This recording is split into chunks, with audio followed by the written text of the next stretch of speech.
Ladies and gentlemen,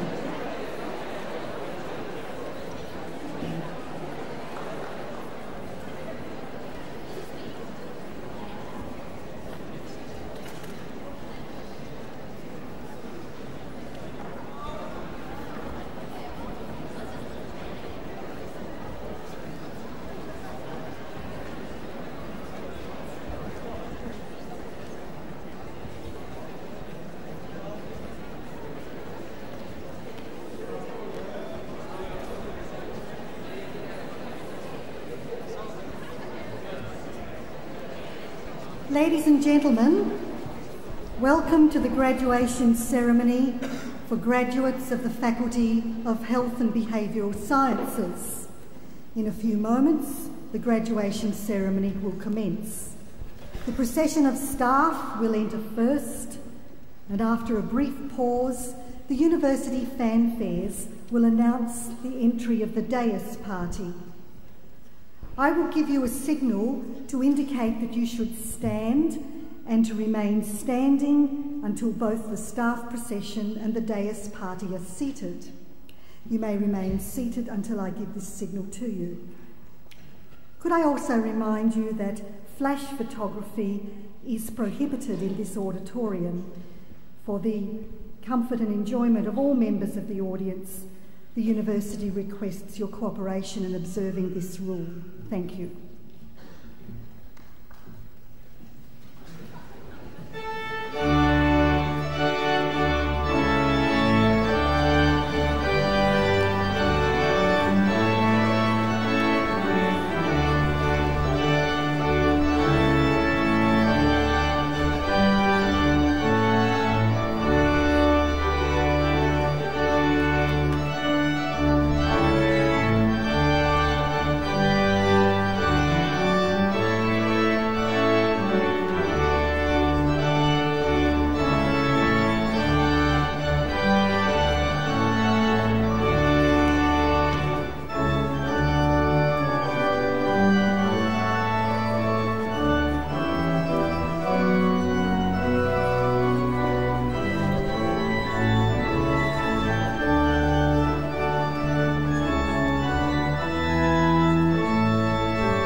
Mr. Acting Vice-Chancellor, graduates, families and friends of graduates, ladies and gentlemen. It is customary for the University and its guests to gather as a body for the purpose of conferring academic awards on its graduates.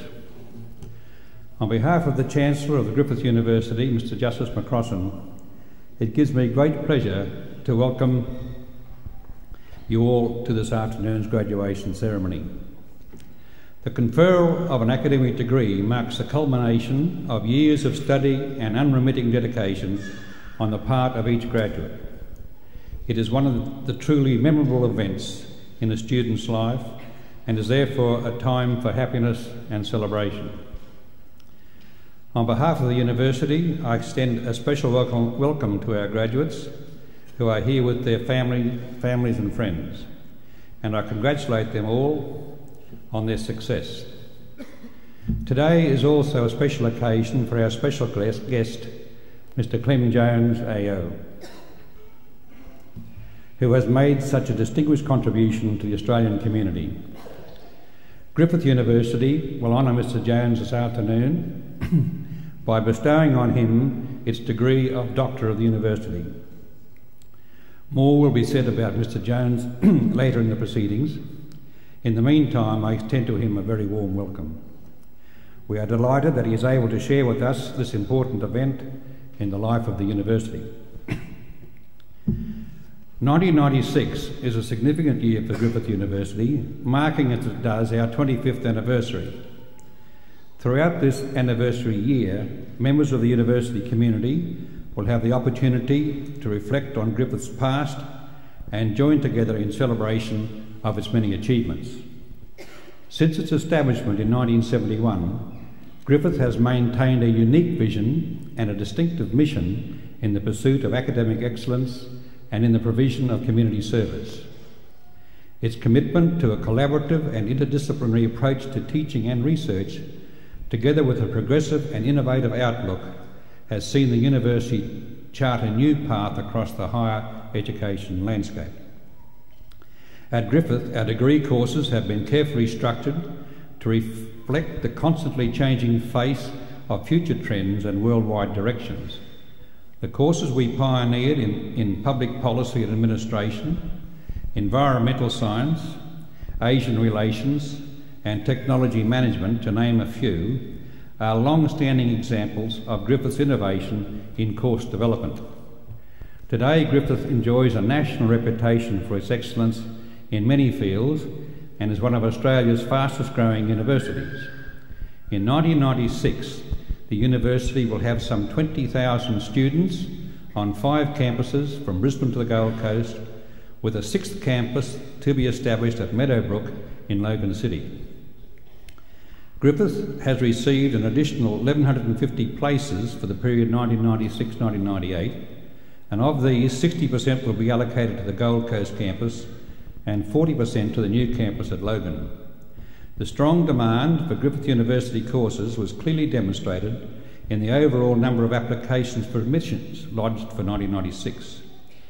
Despite a nationwide decrease in the overall number of students applying to higher education institutions, Griffith University received more applications per quota place than any other university in Queensland.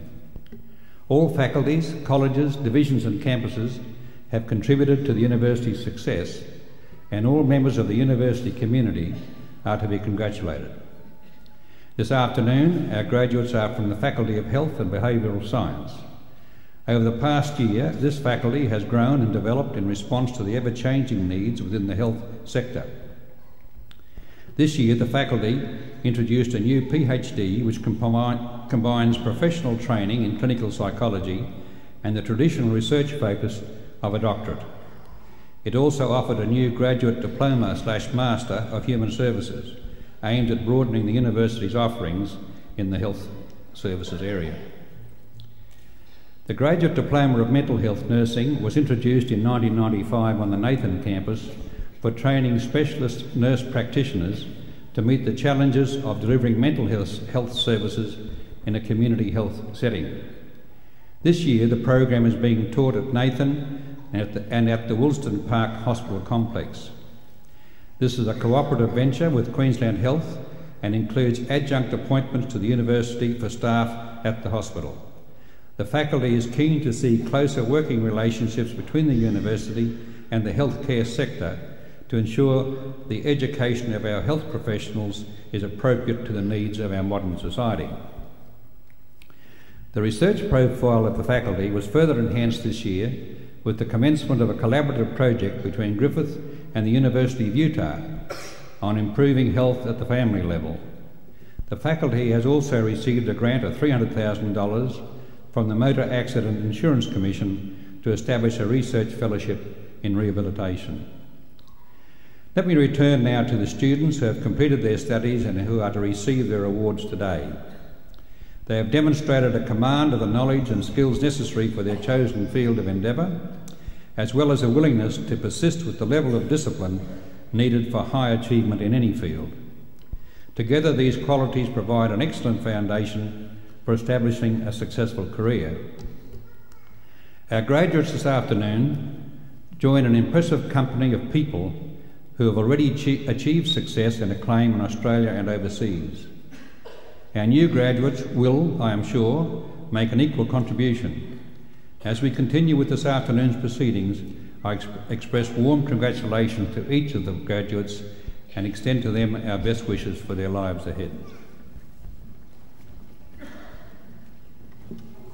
I now call on the Dean of the Faculty of Health and Behavioural Sciences to present the graduates from the faculty who are to receive their awards at this ceremony.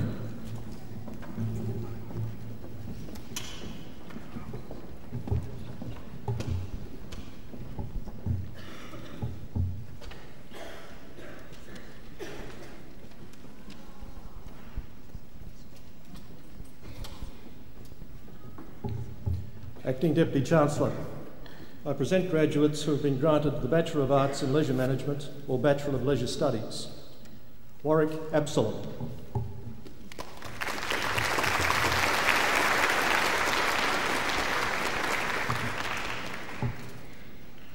Peter Allen.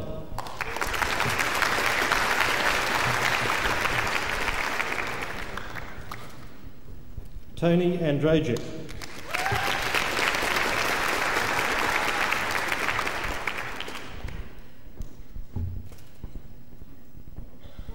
Douglas Barnes.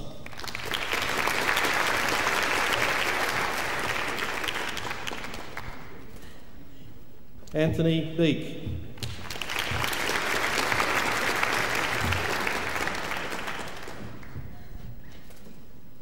Prudence Bowman.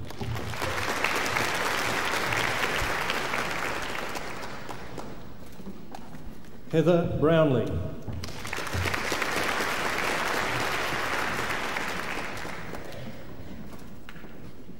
Michelle Bruce.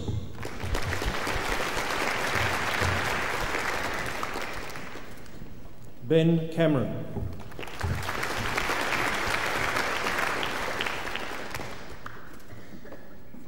Kimley Chang.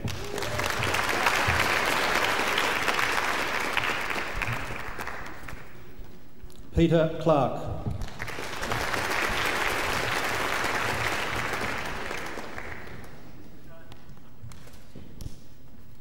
Verda Clayton.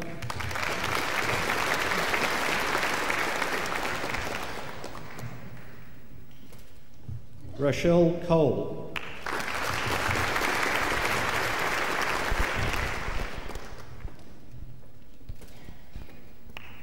Megan Connell.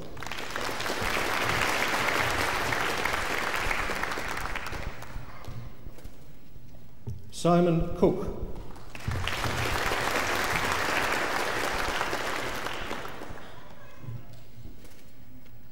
Cameron Costello.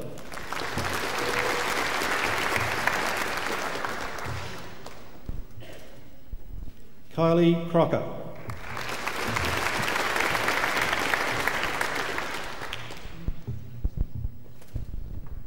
Amanda Cross.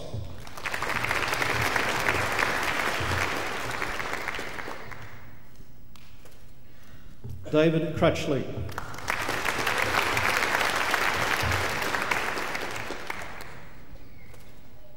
Tim Daly.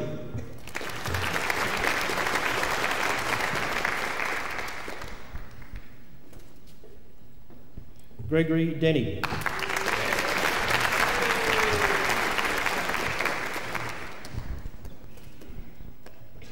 Liesl Dory.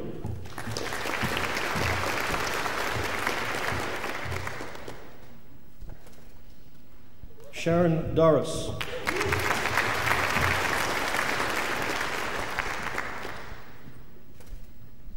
Megan Durnsford.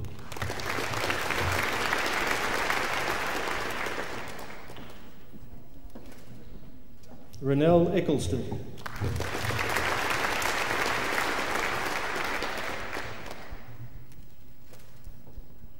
David Emer.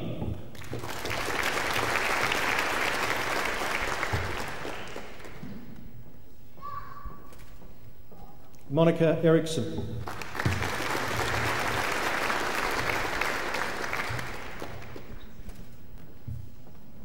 Stephen Evans.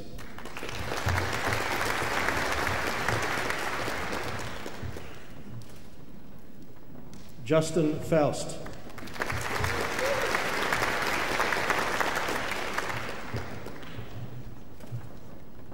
Bobby Fiedler.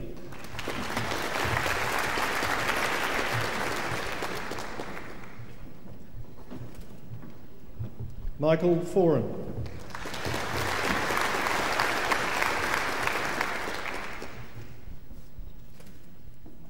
Dean Fuller.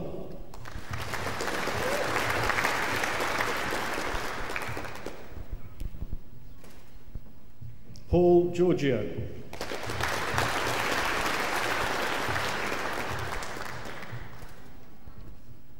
John Gray.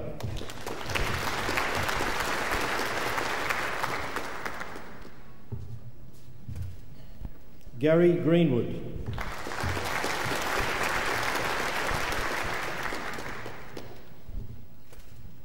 Stuart Gudgeon.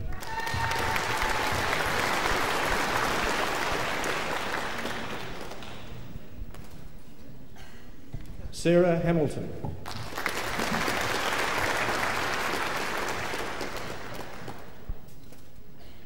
Therese Harrison.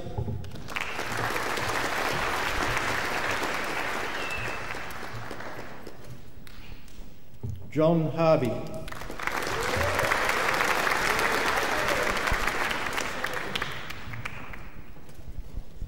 Sarah Higgins.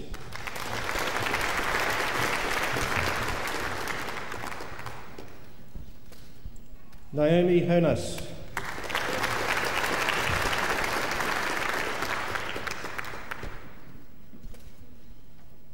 Jacinta Hotham.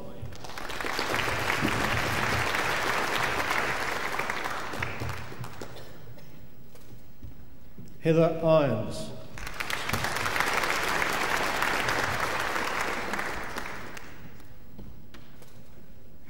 Erin Jones.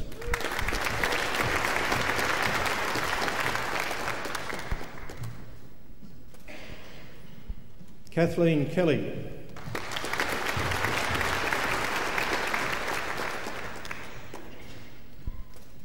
Therese Kennedy.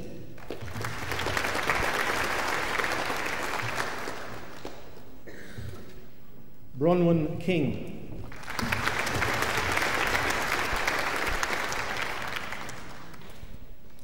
Michelle King.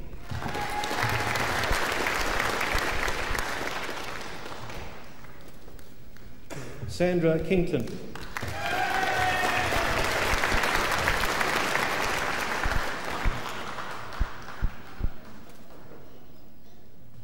Katie Kivinen.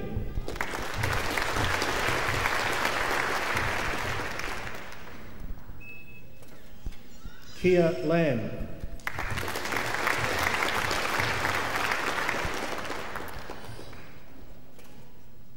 Carmelina Lanza Volpe.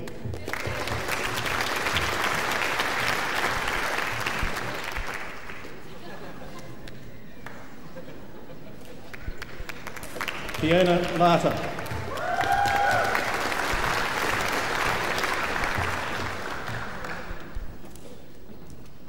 Robert Lee.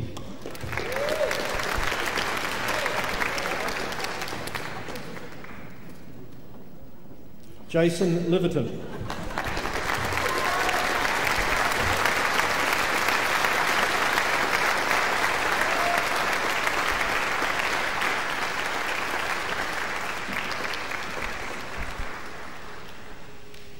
Rebecca McKenzie.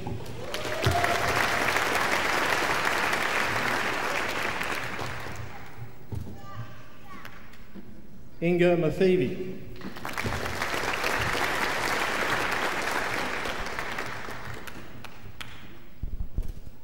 Paul Mays.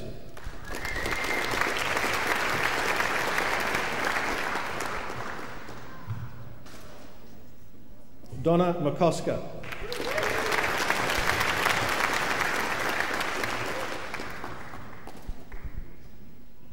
Adam McNiven.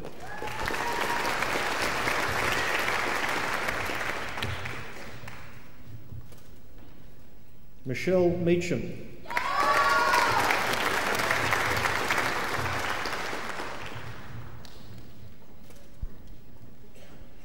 Claire Meadows.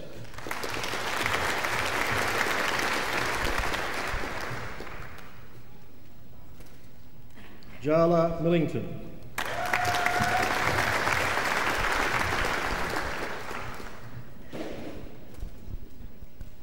Jodie Mott.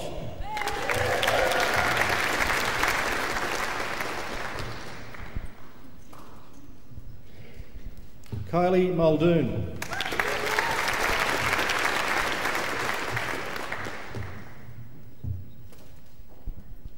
Delvine Parkin.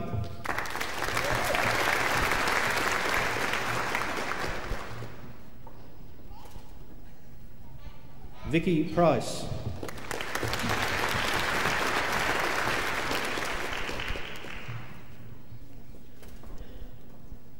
John Purvis.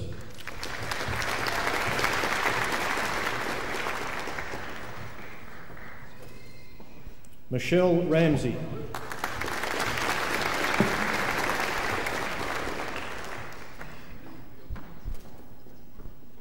Martell Reardon.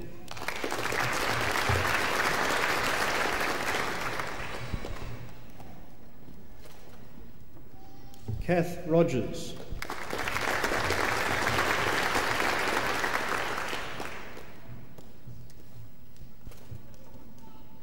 Daniel Ross.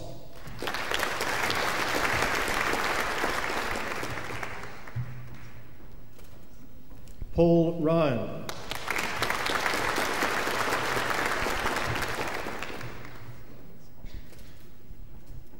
Greg Scherf.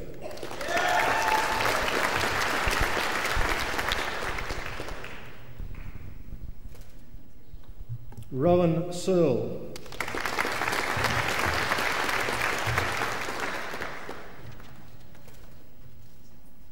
Julie Semler.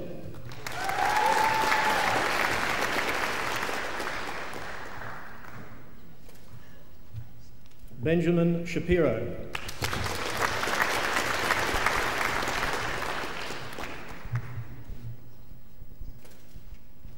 Andrew Shearer.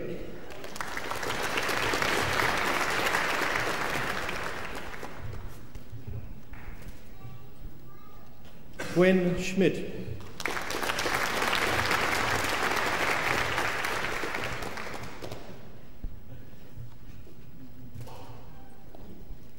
Nathan Solier.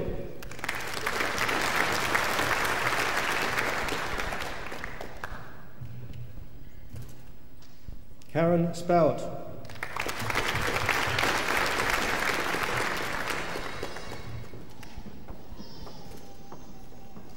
Robin Stevenson.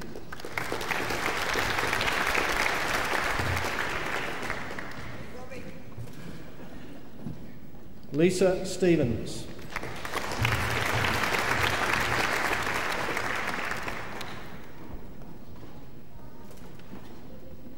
Jodie Stroud.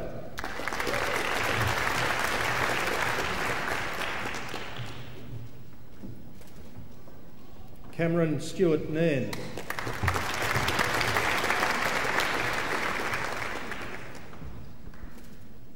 Aaron Sullivan.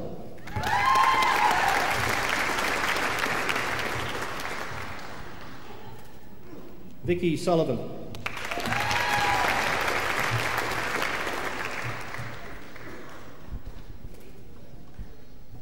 Leanne Taylor.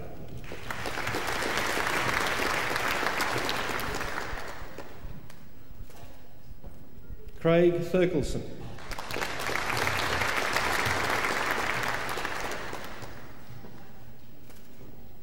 Danina Tolley.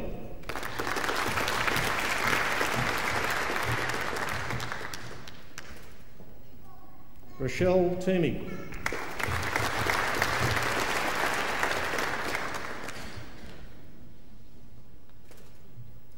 Michael Travers.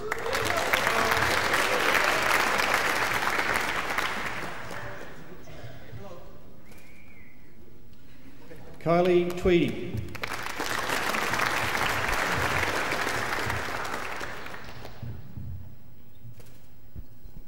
Suzanne Vivers.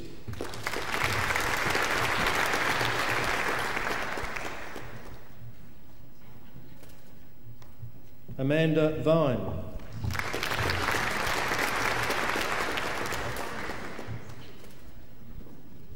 Lee Watts.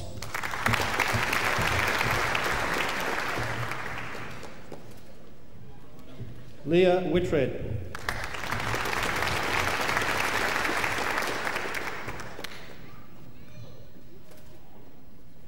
Alex Wilford.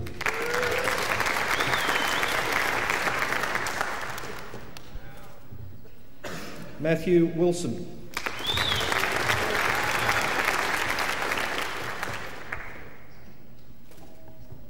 Nicola Woodcock.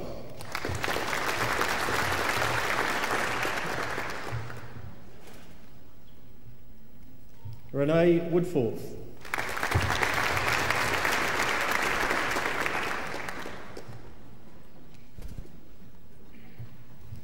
Acting Deputy Chancellor, I present graduates who have been granted the Bachelor of Behavioural Science. Brian Abrahams.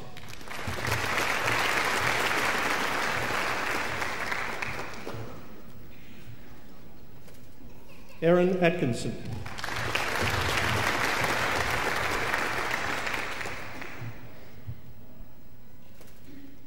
Nikki Badger.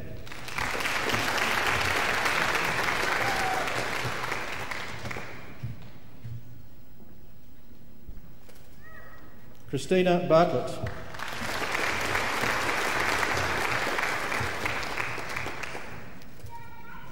Maria Batchelor.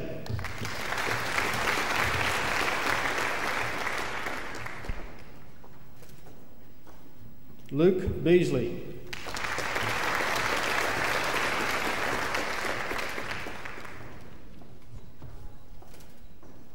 Belinda Bentley.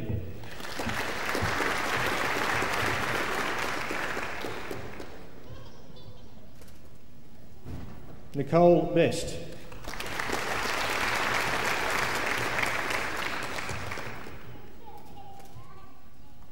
Stuart Bird.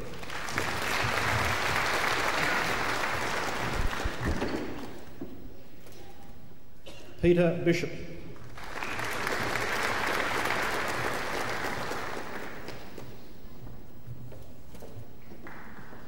Shani Bostock.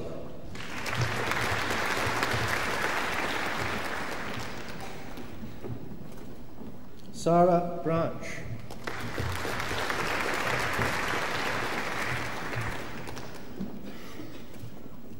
Shari Brennan.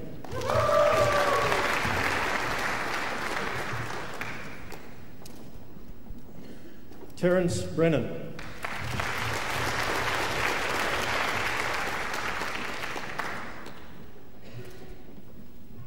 Matthew Brown.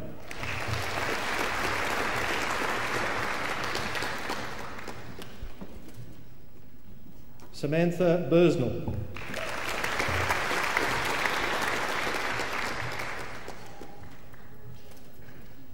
Tara Caldwell.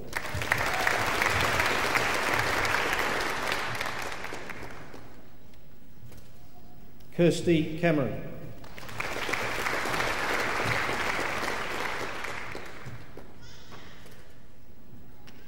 Drew Carlson.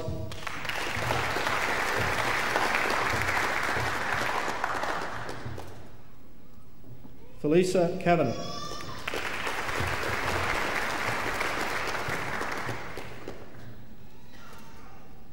Gavin Chandler.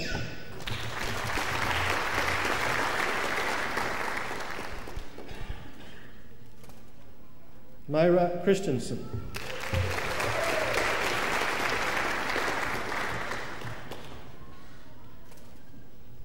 Philip Colley.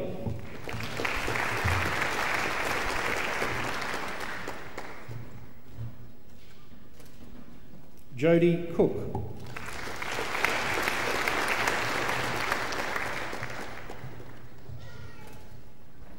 Anthony Cook.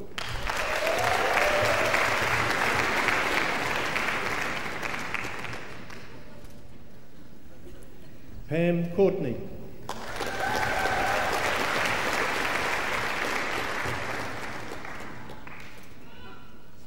Natalie Crouch.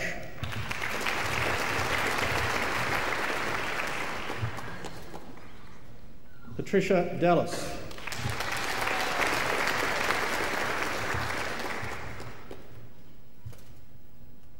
Louise Daly.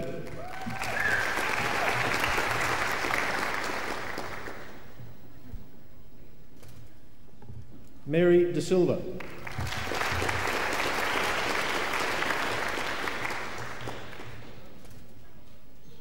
Samantha Dodson.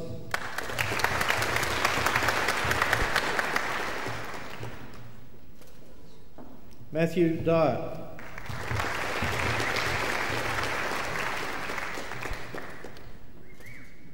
Christine Edwards.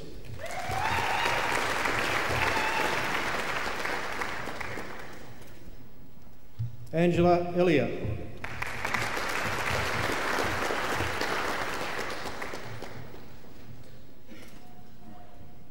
Yasmin Evans.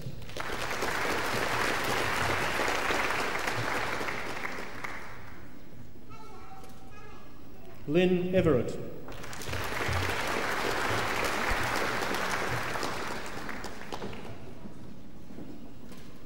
Samantha Fairless.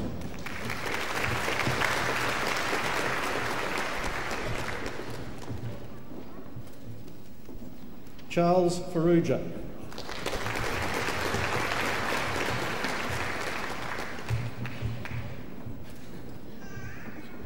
Cara Ferguson.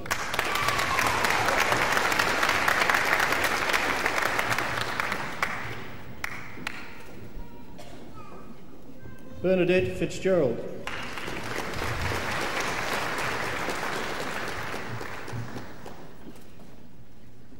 Kim Foran.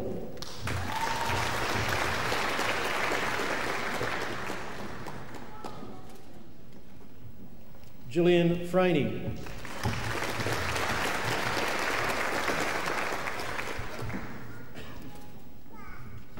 Kim French.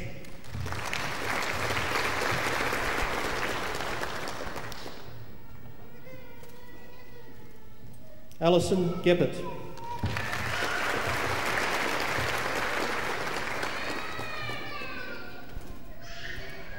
Catherine Green.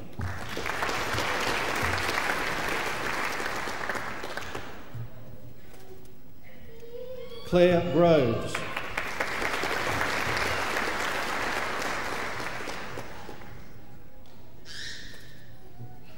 Aileen Henry.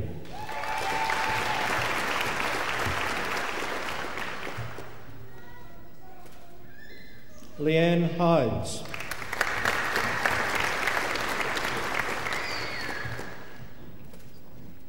Anne Holmes.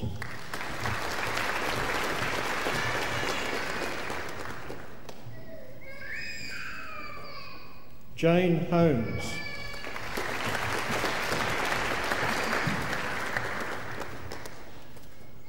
Jamia Howarth.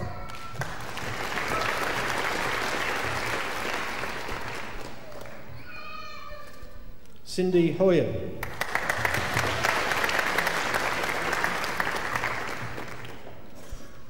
Nicole Hunter-Top.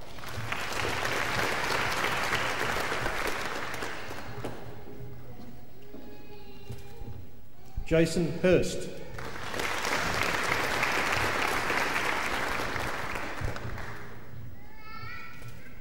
Lee Hutchinson.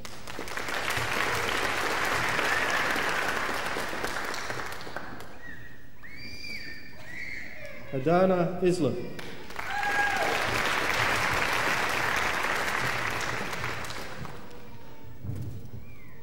Janelle Jarvis.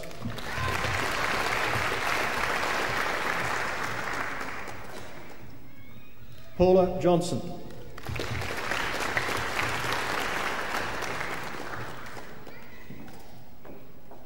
Emma Kiefer.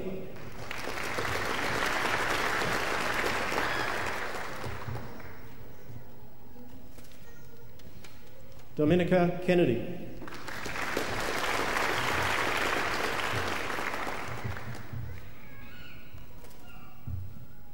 Amanda Korn.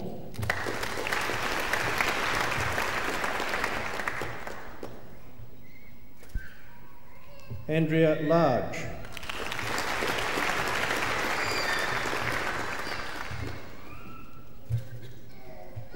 Lauren Lengel.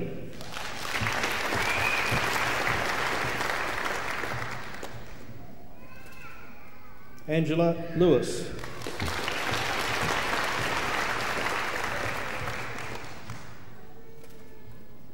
Wayne Lloyd.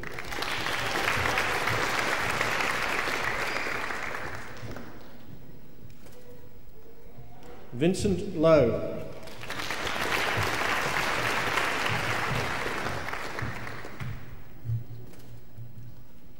Hayley Lowry.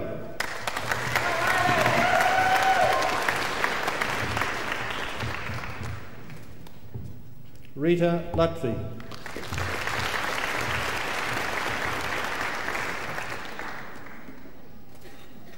Daryl Main.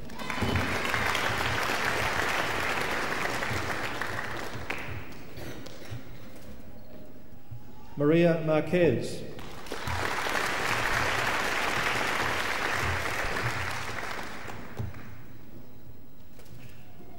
Sean McCoy.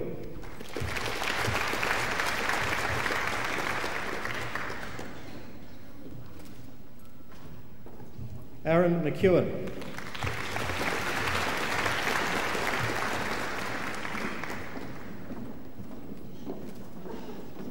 Suzanne McFerrin.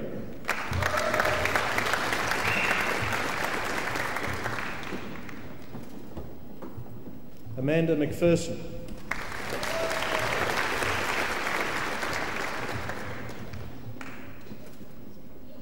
Michael Mellick.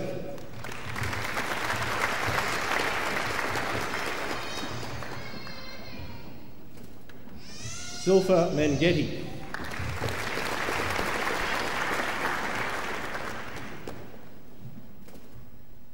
Leith Middleton.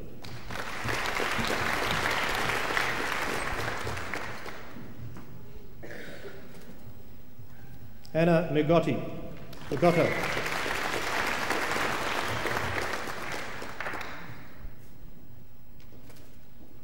Heidi Munchberger.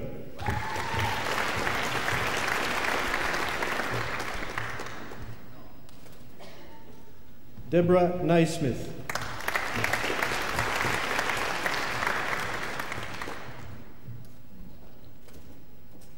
Shelley Nelson.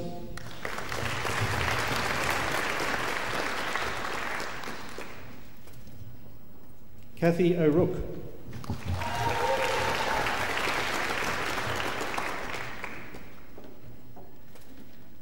Patricia O'Rourke.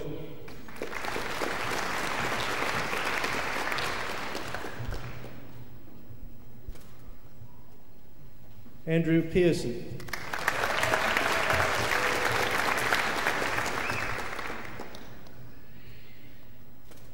Aileen Pigeon.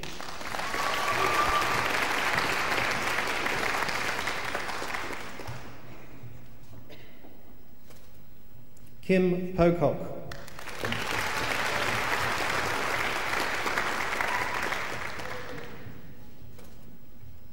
Aaron Pollard.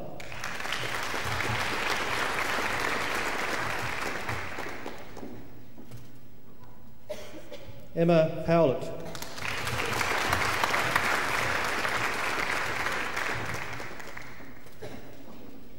Carmen Price.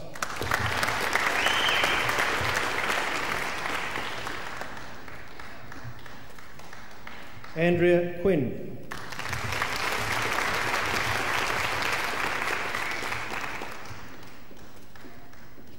Teresa Reid.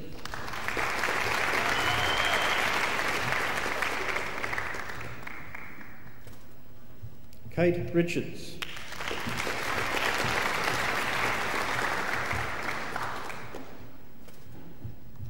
Linda Richards.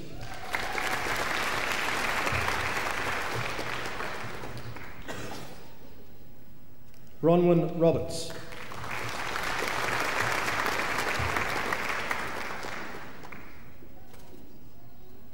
Peter Robinson.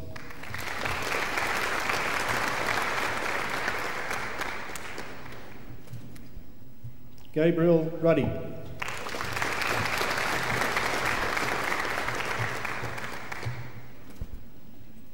Barbara Salatham.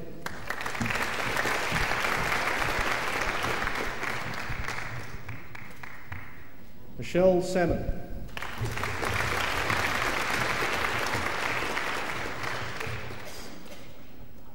Rainey Scott.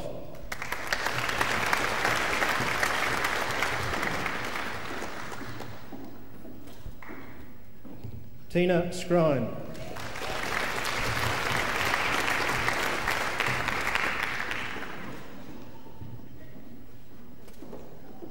Kelly Shadbolt.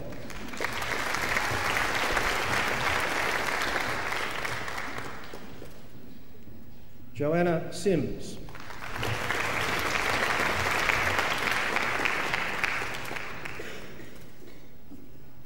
Melanie Spencer.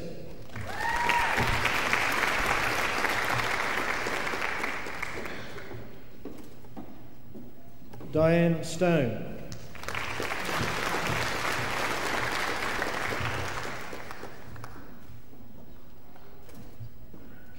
Nerida Sturgis.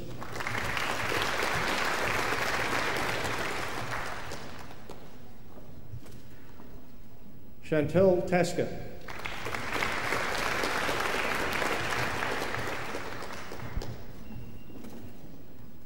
Simone Taylor.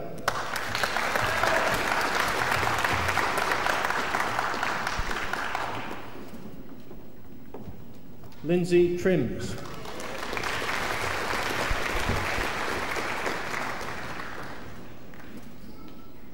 Rex Irwin.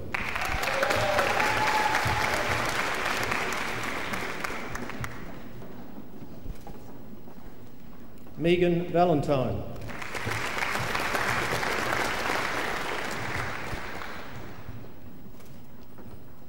Katrina van der Waal.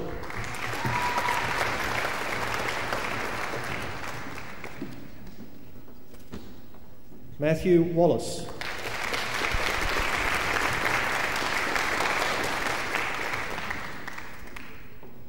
Laurelie White.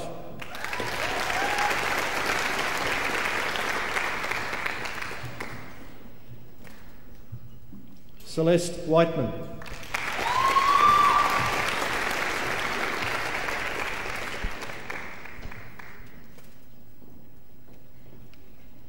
Cherry Wood.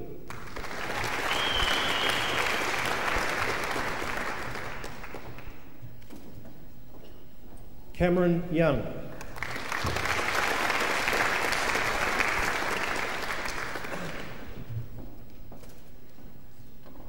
Acting Deputy Chancellor, the Medal for Achievement in the Bachelor's Degree course may be awarded annually to the graduate with the highest academic achievement in the course. The medal is not awarded if there is no candidate of sufficient merit. Academic Chancellor, Deputy Chancellor, I present the graduate who has been granted the Behavioural Science Medal Erin Renee Atkinson.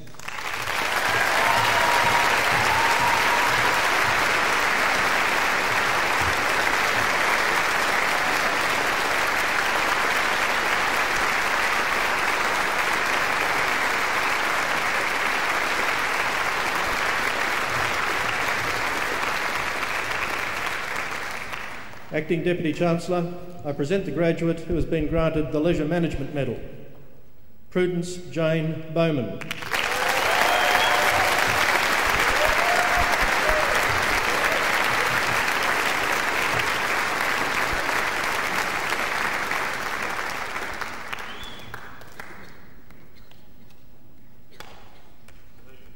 Acting Deputy Chancellor, I present graduates who have been granted the Bachelor of Behavioural Science with first-class honours in Psychology. Jacqueline Crane.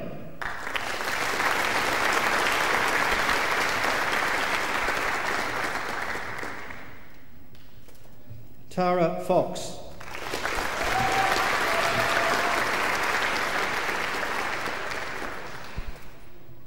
Donna Harris.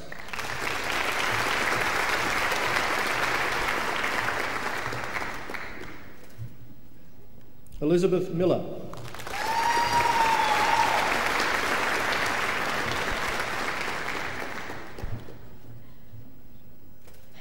Joanne Oram.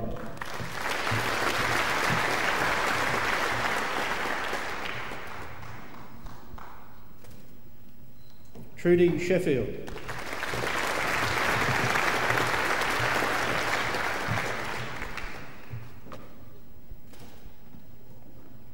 Acting Deputy Chancellor, I present graduates who have been granted the Bachelor of Behavioural Science with second-class honours Division A in Psychology. Jennifer Crowe.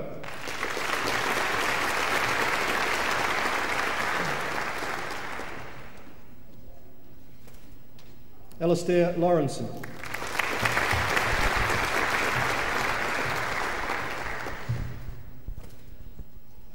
Lynette Pirrie.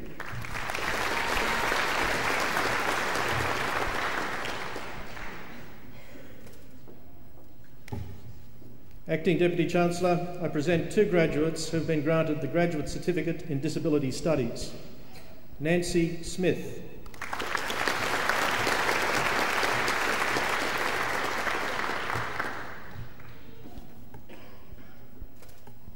Patricia Solway.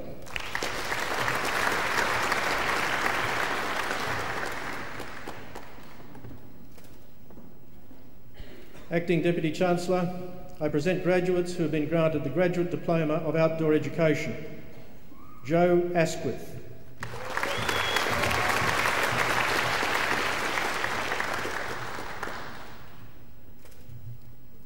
Melissa Brown.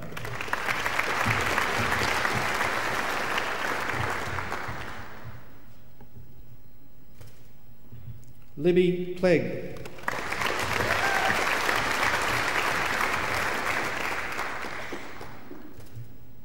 Leonie Jansen.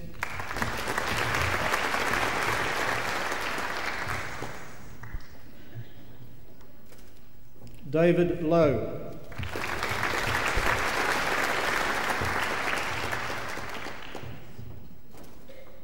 Kirsten O'Connor.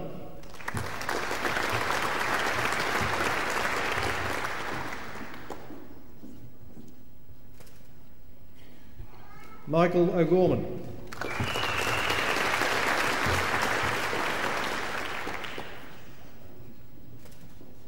Vaughan Sutcliffe.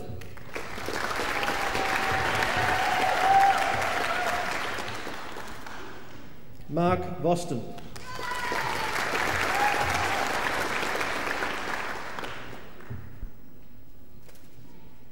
Sandra Watt.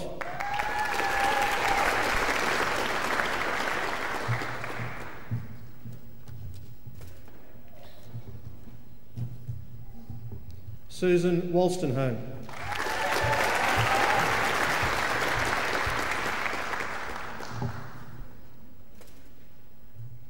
Acting Deputy Chancellor, I present graduates who have been granted the Graduate Diploma of Psychology. David Booth.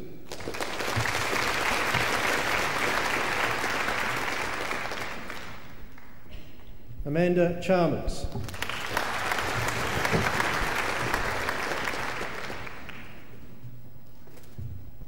Sharon Cronin.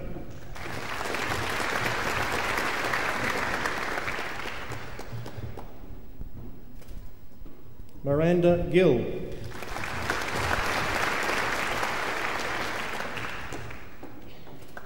Michelle Grove.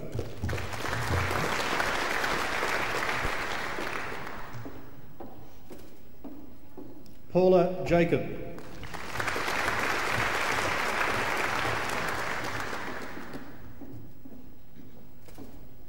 Glenn McKinnon.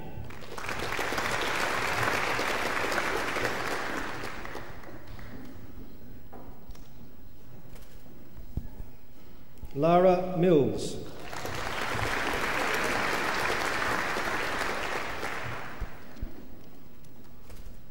Alan Moore.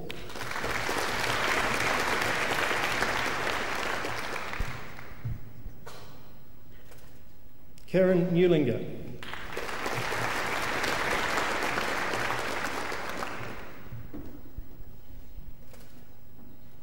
Christine Savage.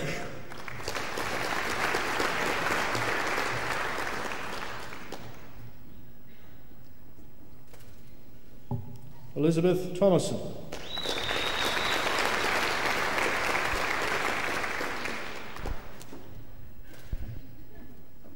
Cash Thompson.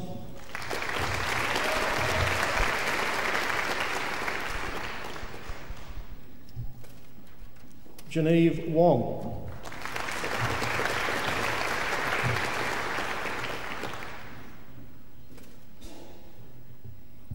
Acting Deputy Chancellor, I present graduates who have been granted the Master of Clinical Psychology. Suzanne Banks.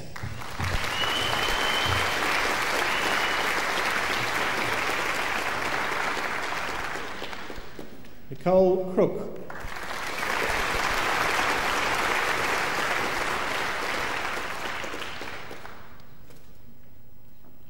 Leanne Geppert.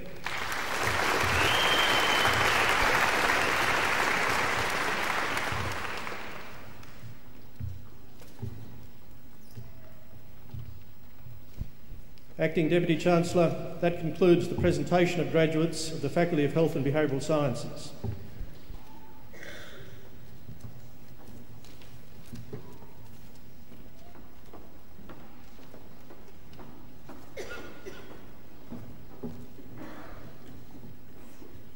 Acting Deputy Chancellor, the Deputy Vice-Chancellor Research will now present a graduate who has been awarded the degree of Doctor of Philosophy.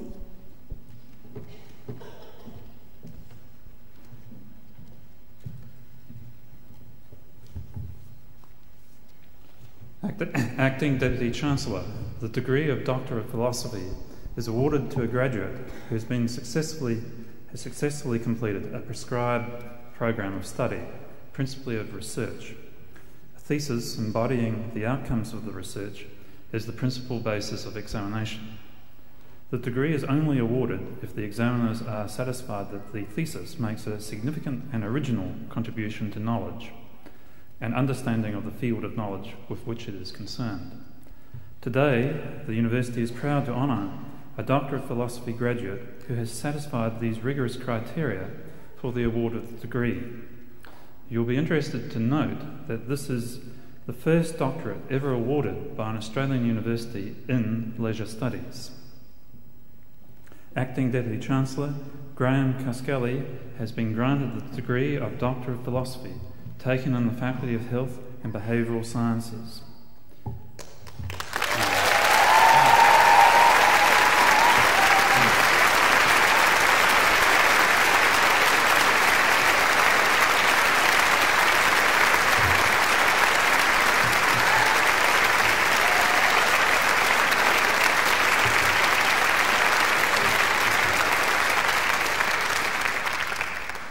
The success of community-based sporting organisations depends heavily on the contributions of volunteer administrators. Dr. Caskelly examined the organisational commitment of 469 volunteer administrators drawn from 52 randomly selected sporting clubs in the Greater Brisbane metropolitan region.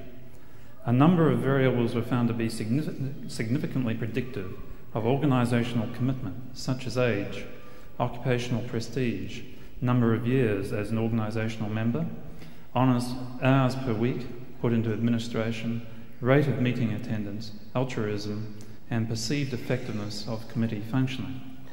Volunteer turnover was related to changes in administrators' level of organisational commitment and perceptions about committee functioning. Further volunteering as an administrator was not perceived as a leisure experience by those who engaged in the activity. Altruism was rated as the most important benefit of volunteering, with other benefits being moderately important.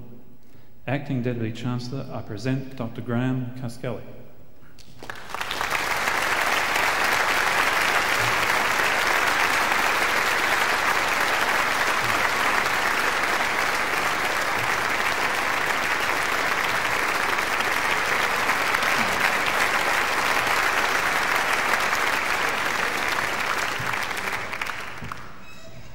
Acting Deputy Chancellor, that concludes the presentation of graduates.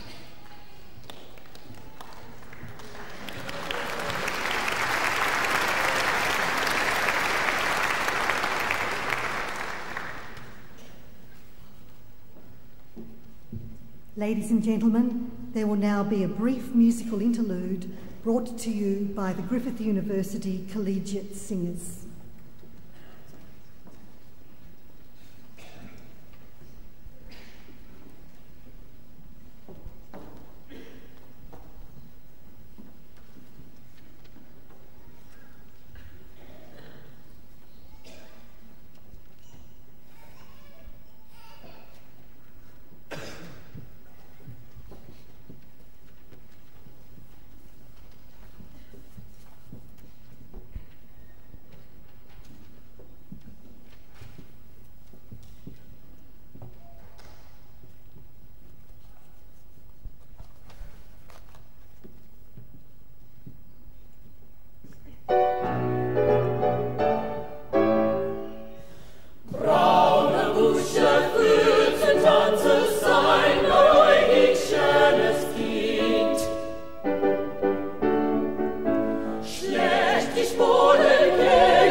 The tar boy is there and he's waiting on demand with his black and tar pot in his tarry hand. Cries an old you with the cut upon her back. This is what he's waiting for, it's tie Jack.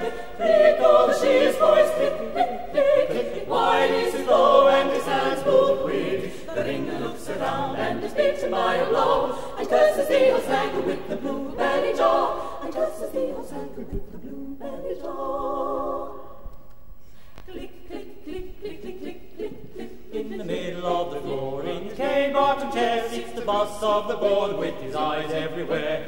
Don't swell his face as it comes to the screen. Pay strict attention and it's taken off clean. Click all the shears for his click, click, click, click, click. Wide is his bow and his hands move quick. The ringer looks around and is beaten by a blow, and curses the old snagger with the blue belly jaw, and curses the old snagger with the blue belly jaw. Click, click, click, click, click, click, click, click. Now the shearing is all over and we've all got our chance. Roll up the swag, boys, we're off along the track. The first pub we jump to will all have us free, and everyone that comes along it's have a drink with me. Click all the shears, boys, click, click, click, click, click. Wide is his bow and his hands move quick. The ringer looks around and is beaten by a blow, and curses the old snagger with the blue belly jaw, and curses the old snagger with the blue belly jaw. The blue belly jaw.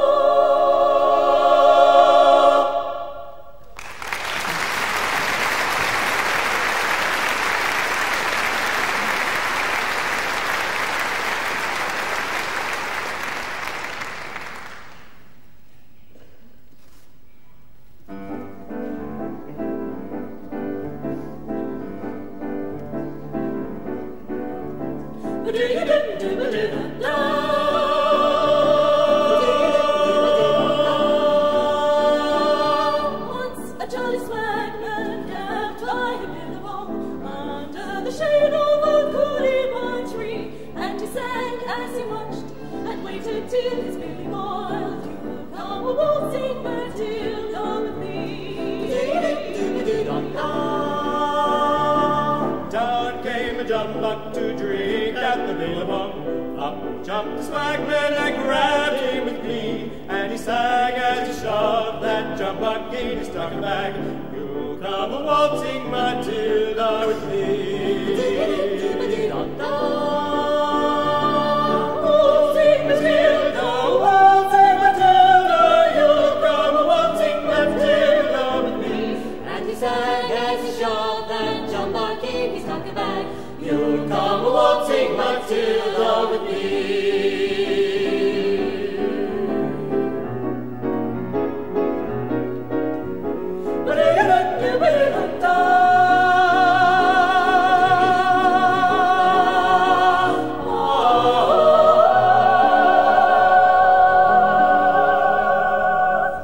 Up rode the squatter, mounted on his thoroughbred. Up rode the troopers, 1, 2, 3. 1, 2, 3. 1, 2, 3. And they are. Whose is that jumbuck you got in your tucker bag?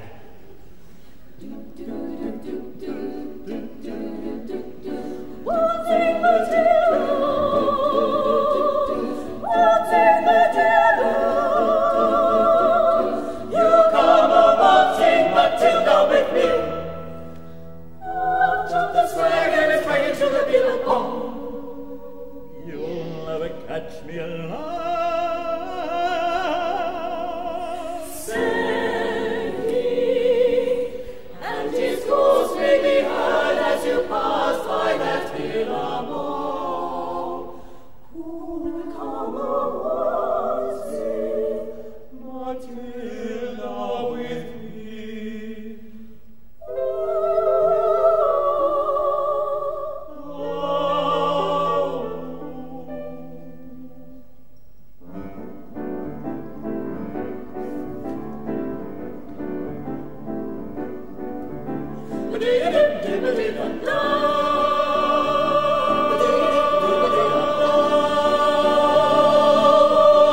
Sing Matilda,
With the authority of the Council, I shall now confer the degree of Doctor of the University.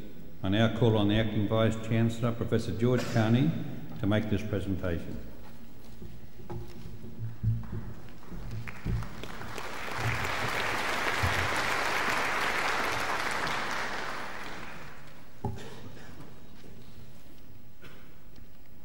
Acting Deputy Chancellor, Clem Jones was born in Brisbane in 1918 and educated at the Brisbane Church of England Grammar School.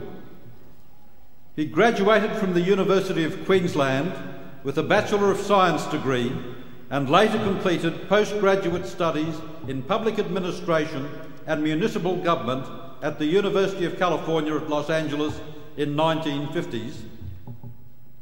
After leaving university, Clem Jones practiced as a surveyor and a town planner in Brisbane, developing the largest practice in Australia. He was so successful as a surveyor that he had largely retired by 1956, although he continued his town planning consultancy for local government in the southeast Queensland for a number of years. In 1961, Clem Jones assumed the office of the popularly elected Lord Mayor of Brisbane, a position he held for the next 14 years.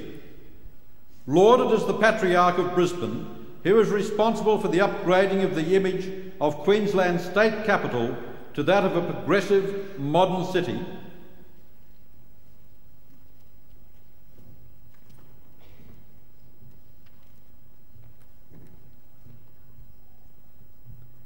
As Lord Mayor, he devoted himself to fundamental themes of improving roads, sewerage and cost-effective services. When he was elected in 1961, Brisbane was only 38% sewered. When he left office in 1975, it was virtually fully sewered. He streamlined the electricity department and introduced a policy of underground cabling and of providing Brisbane with the cheapest electricity in Australia. When he came to office, most suburban roads were bitumen strips with unsealed portions on either side. Declaring war on the dust menace, Clem Jones light-sealed almost 3,000 kilometres of roads in Brisbane from curb to curb. As Lord Mayor, he also saw a complete upgrading of the Brisbane water supply system and put an end to the stringent garden sprinkling restrictions during the summer. Clem Jones's many other contributions to Brisbane included the creation of a magnificent new botanic gardens, excellent outdoor recreational areas such as the Slaughter Falls picnic area, a planetarium, new libraries, winning the right in 1974 to host the 1982 Brisbane Commonwealth Games, and a highly acclaimed innovative approach to land use planning and development that spread to other Queensland councils. One of Australia's most successful modern urban politicians, Clem Jones has been instrumental in shaping and reshaping Brisbane. His outstanding contribution to Queensland were recognised in 1975 when he was appointed an officer of the Order of Australia. Since his retirement as Lord Mayor in 1975, Clem Jones has dedicated his life to community service projects.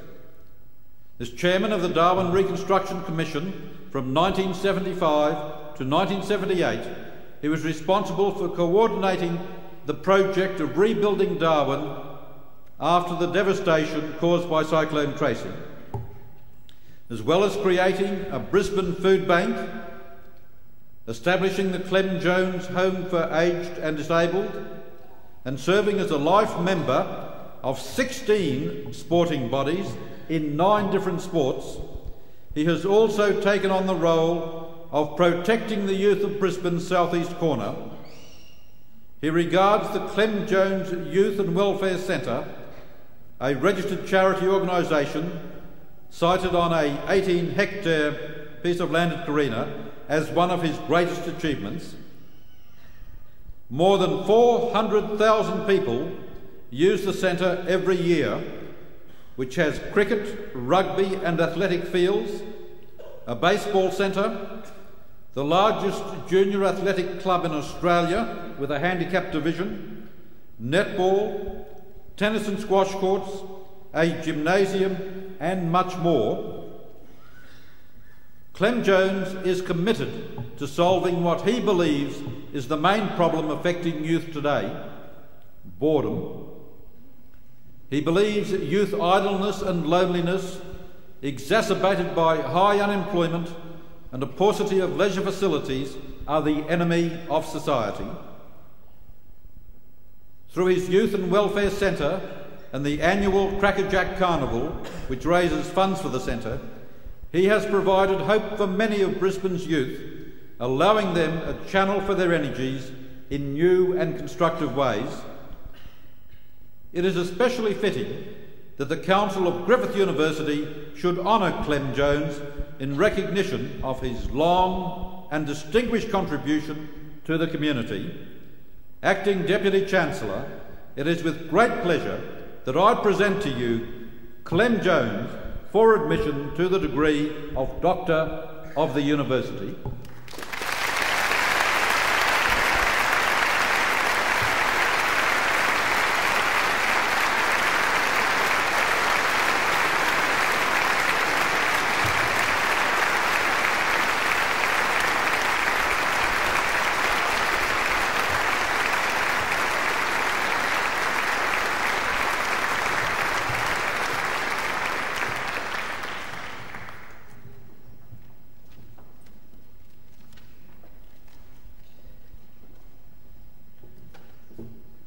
I now call upon Mr. Clem Jones, AO, Doctor of the University, to deliver the occasional address.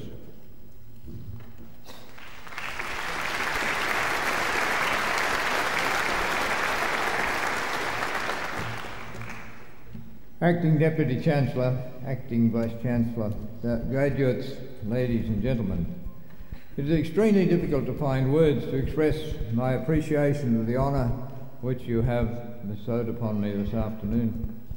I cannot but feel that it is of such magnitude that I can share it with the many thousands of people with whom I have worked in so many areas of community concern, some of which I would like to traverse this afternoon. It would be inappropriate and beyond my ability to do this against a background of academic knowledge and theory, but rather to make a series of observations engendered by a lifetime of experience, as you have so kindly mentioned, in varying areas of welfare, sport and community activity. It has been my good fortune to have been involved in the administration of 20 sporting bodies covering 12 different sports from club to international level, with executive activity within a number of welfare organisations too. Therefore, because sport and welfare play such an integral part in our social structure, that has determined very largely my views on society and the alleviation of its problems. Of course, that too makes me very much aware of the importance of the work done by Dr. Cuskelly, which has been recognised today. There is, of course, no need to argue the role that sport plays in our way of life today. It evolved as a character builder from religious practices and preparations for war to become an integral part of our daily lives, either by way of practical participation as a recreation of observation, or as a field of conversation and debate. The emphasis on social welfare today plays a significant part in determining our social behaviour patterns, particularly in our personal relationship with others in different living circumstances. Regrettably, all these associations and experiences that I have had have left me with the feeling that somewhere society, in addressing its problems, has failed to look outside itself. There has been a tendency in dealing with most social and moral problems to place those involved in categories with designated characteristics which come to be accepted as inherent. From this comes the view that these people have predilections to developing these characteristics, which come to be regarded then as being susceptibilities. In some instances, of course, this is true, particularly in areas of physical handicap, mental illness or deficiency in general, though it is not susceptibility which results in deviation, but a man-made social cause. The root causes, such as unemployment, are beyond total elimination by an individual society. They are international evils, but the subsequent causes which flow from them can be addressed. It's worthwhile interpolating here a remark made some little time ago to me by a prominent Pakistani businessman when I was in Karachi. There they're building thousands of homes, and he was associated with that, the bedrooms of which all have en-suites for the emerging middle class. And I'll quote what he said to me in passing, of course. "You would not be able to understand the philosophy which prompts this program to eliminate our unemployed, because in your country you seek only to cater for them." End of quote. Of course, what we do about eliminating the causes of social problems does depend on the degree of seriousness with which we regard them. It is beginning to be acknowledged that in order to deal with the problems caused by unemployment, crime and other antisocial behaviours, it is necessary to consider why these things occur and how they can be dealt with. In the past, people have given lip service to this, but today I believe there is a real belief that that situation does pervade. It is necessary to consider why these things occur and how they can be dealt with. Both raise the anomalous question of how can the reason be recognised, how can the problem be dealt with, if, as many believe, it is that very society which we seek conformity which caused the deviation in the first place.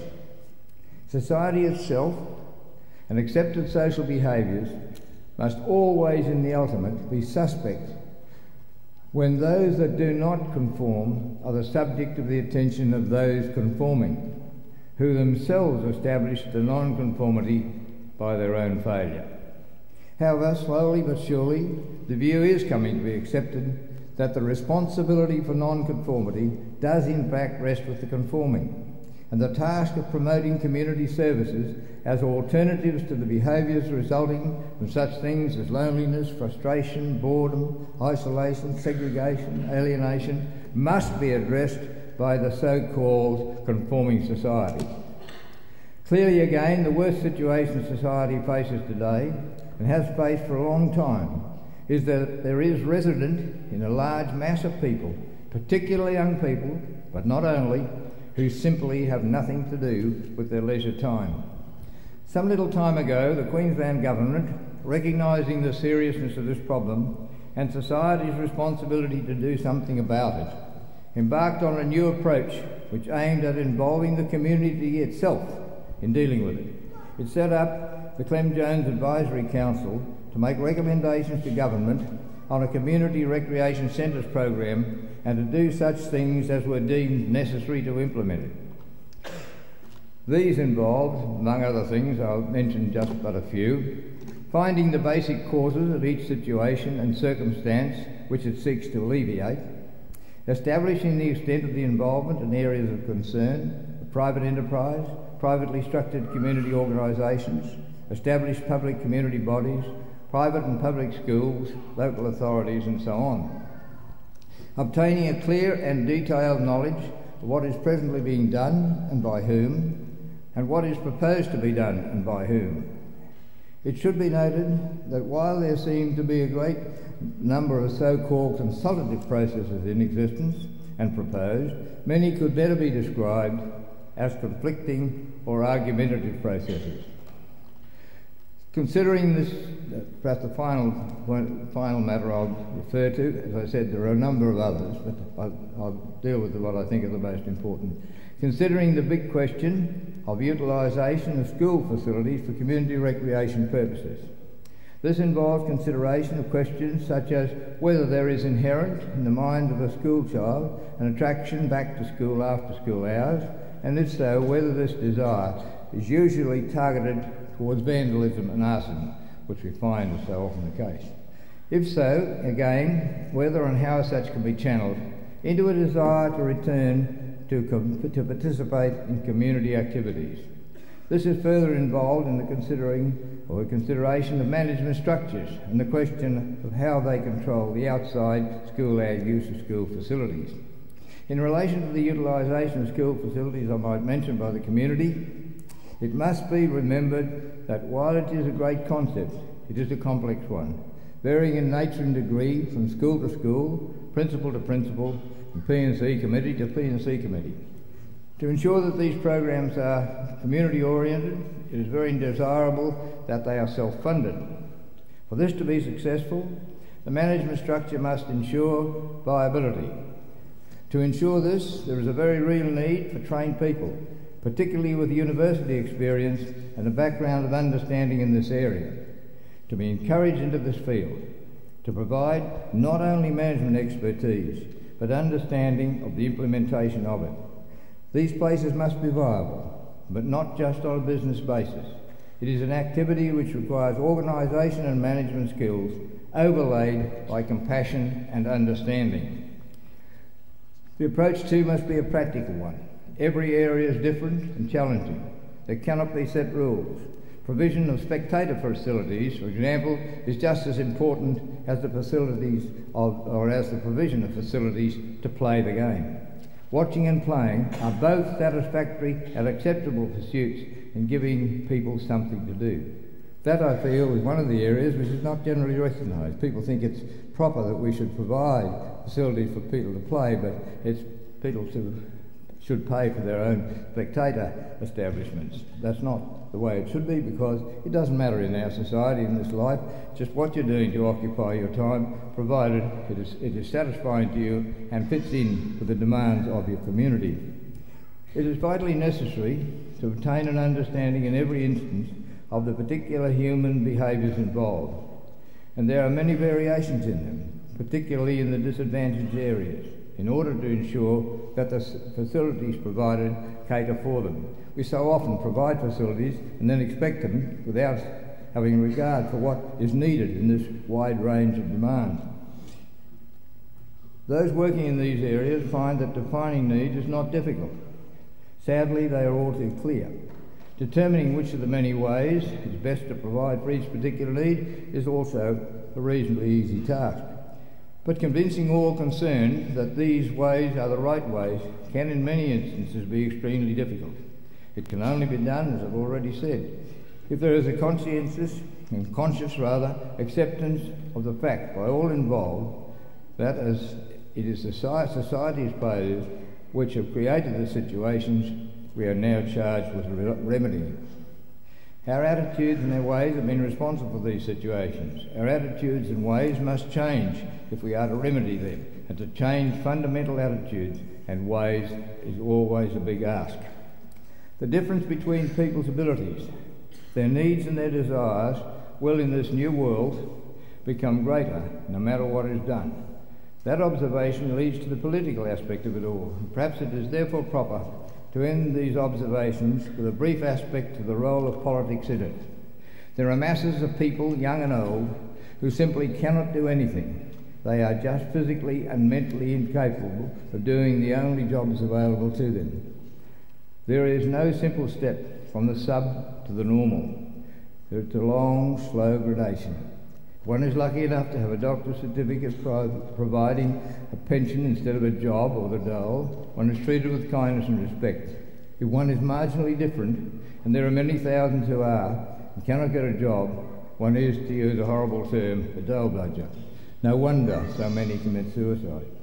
Without a Communist Party breathing down its neck, if I can use that term, the Labor Party has no one competing for it, competing for the votes of the have-nots, and has inevitably moved to the right. Consequently, politically, the reason to pledge support in this area must now be based on a different political philosophy, a true belief that these people are entitled to be helped as humans in need. They must be given something to do with their often enforced leisure time, not supported simply for the votes they cast. Socially, politically, whatever the area of concern, whatever the basis of pledge to help, the problems to be solved are incredibly complex. They have in many instances been made more complex by theorists. But one fact emerges clear. Science and technology will continue to create more leisure time, which must be occupied by acceptable pursuits which the community must provide. Otherwise, the community will suffer the consequences of ever worsening and ever more diabolical antisocial behaviours.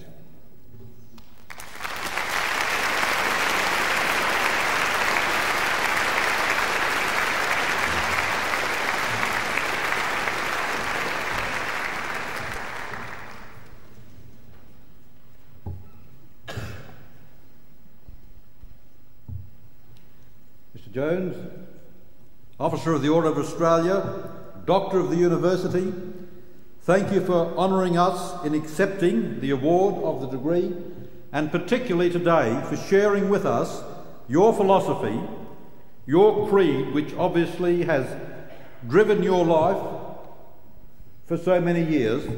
You have made a significant contribution to this city and to this state. We are proud that you have joined us today and shared with us your views and values.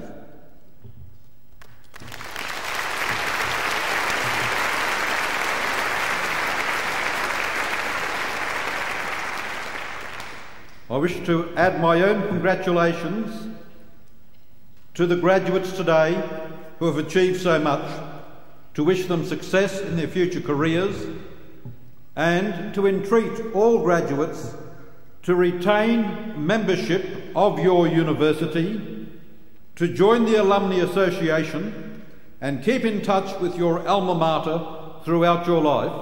Watch its progress, watch its development, watch its creative entry into the next century, and remain part of us for that time. You have information in your brochure, in your booklet, about that membership. Thank you very much.